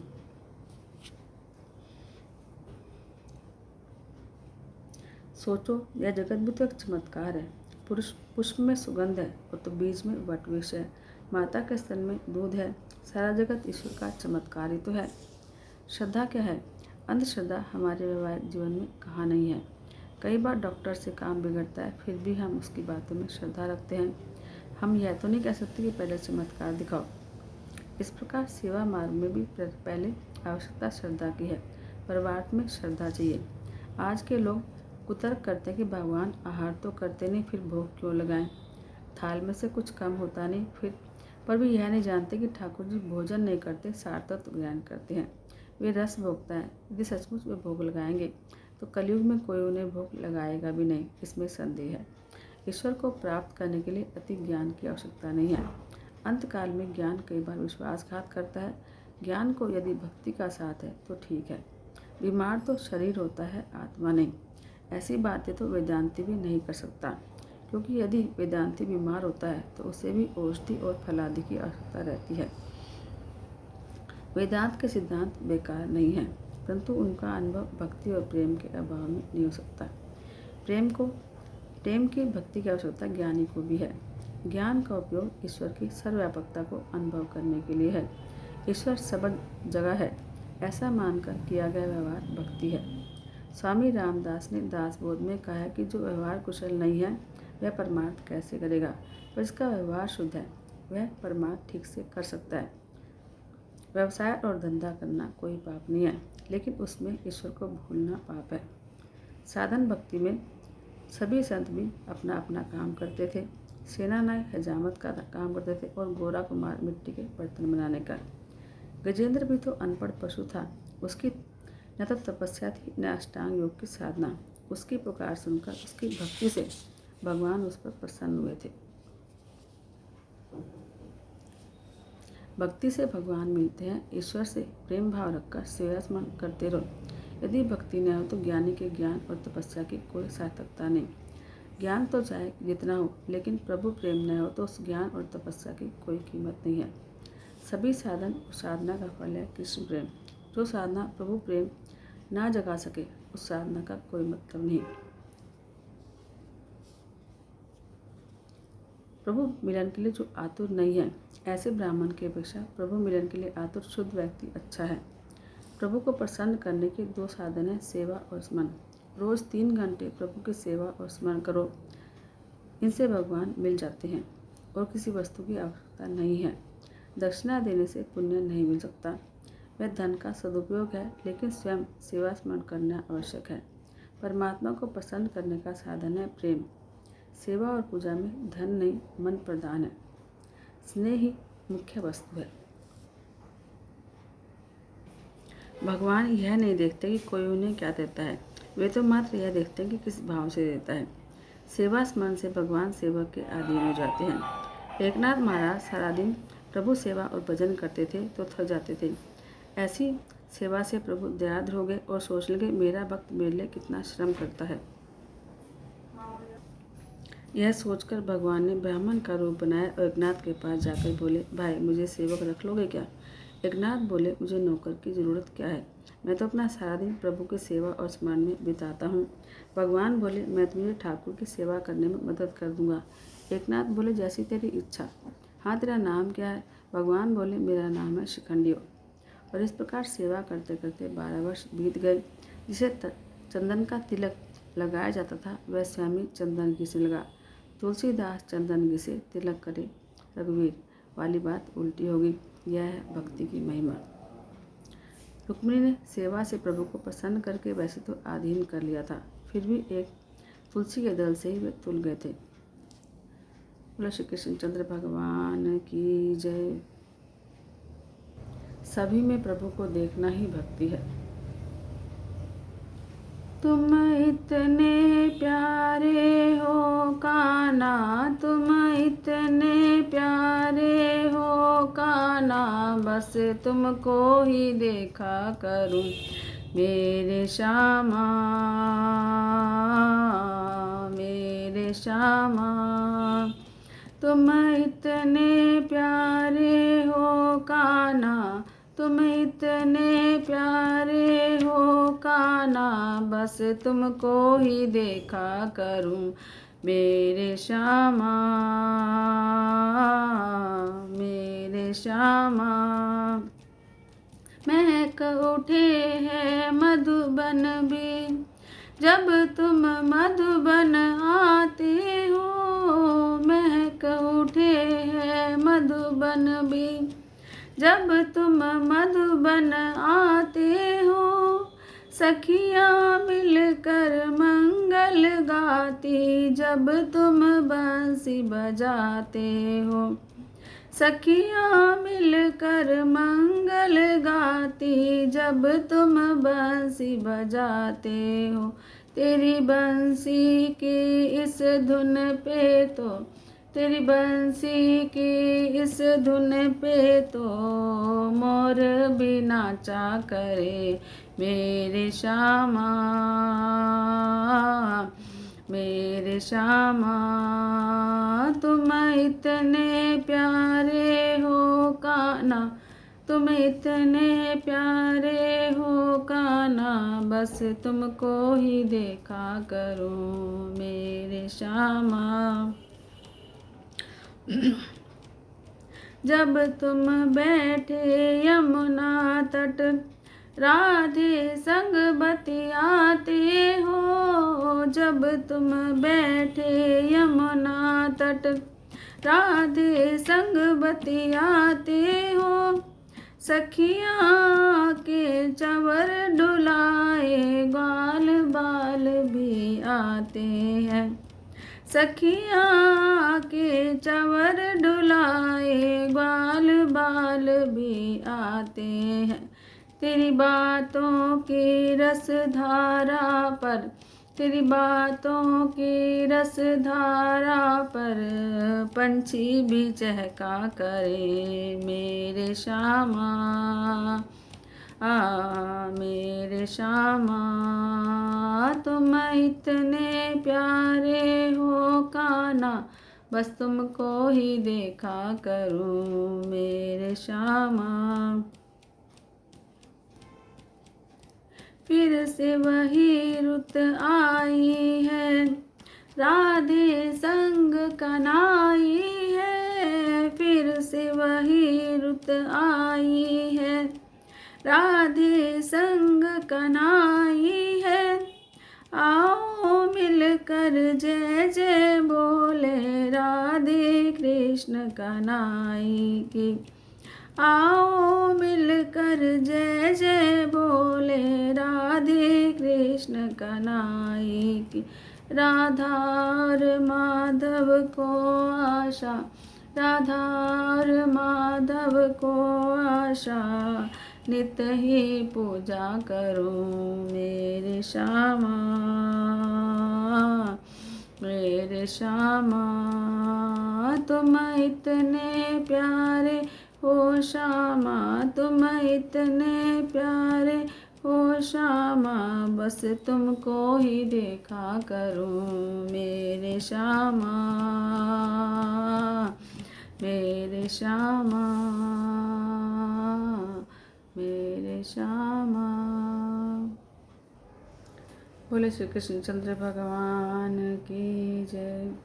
श्री भागवत भगवान की है आरती, पापियों को पाप से है तारती। श्री भागवत भगवान की है आरती, पापियों को पाप से है तारती। ये अमर ग्रंथ, ये मुक्ति पंथ, ये पंचम वेद निराला, नव ज्योति जगाने वाला। ये अमर ग्रंथ, ये मुक्ति पंथ, ये पंचम वेद निराला, नव ज्योति जगाने वाला। हरि नाम यही, हरि धाम यही, हरि नाम यही, हरि धाम यही, जग में मंगल की आरती। पापियों को पाप से है तारती, श्री भागवत भगवान की है आरती, पापियों को पाप से है तारती। ये शांति गीत पावन पुनीत, पापों को मिटाने वाला, हरि दर्श कराने वाला। ये शांति गीत पावन पुनीत, पापों को मिटाने वाला, हरि दर्श कराने वाला। ये सुख करनी, ये दुख हरनी, ये सुख करनी, ये दुख हरनी, श्री मधुसूदन जी की आरती। पापियों को पाप से है तारती, श्री भागवत भगवान की है आरती, पापियों को पाप से है तारती। ये मधुर बोल मधुपंथ खोल, सन्मार्ग दिखाने वाला, बिगड़ी को बनाने वाला। ये मधुर बोल मधुपंथ खोल, सन्मार्ग दिखाने वाला, बिगड़ी को बनाने वाला। श्री राम यही घनश्याम यही, श्री राम यही घनश्याम यही, श्री राम यही घनश्याम यही, प्रभु की महिमा की आरती। पापियों को पाप से है तारती, श्री भागवत भगवान की आरती। पापियों को पाप से है तारती, पापियों को पाप से है तारती, पापियों को पाप से है तारती। बोलो श्री कृष्ण चंद्र भगवान की जय। राधे राधे गोविंद गोविंद राधे, राधे राधे गोविंद गोविंद राधे, गोविंद राधे गोपाल राधे, गोविंद राधे गोपाल राधे, राधे राधे गोविंद गोविंद राधे, राधे राधे गोविंद गोविंद राधे, गोविंद राधे गोपाल राधे, गोविंद राधे गोपाल राधे, राधे राधे गोविंद गोविंद राधे, राधे राधे गोविंद गोविंद राधे, गोविंद राधे गोपाल राधे, गोविंद राधे गोपाल राधे, गोविंद राधे हरि गोपाल राधे, गोविंद राधे हरि गोपाल राधे, राधे राधे गोविंद गोविंद राधे, राधे राधे गोविंद गोविंद राधे, राधे राधे गोविंद गोविंद राधे, राधे राधे गोविंद गोविंद राधे। राधे राधे गोविंद गोविंद राधे, राधे राधे गोपाल गोपाल राधे, गोविंद राधे गोपाल राधे, गोविंद राधे गोपाल राधे, राधे राधे गोविंद गोविंद राधे, राधे राधे गोविंद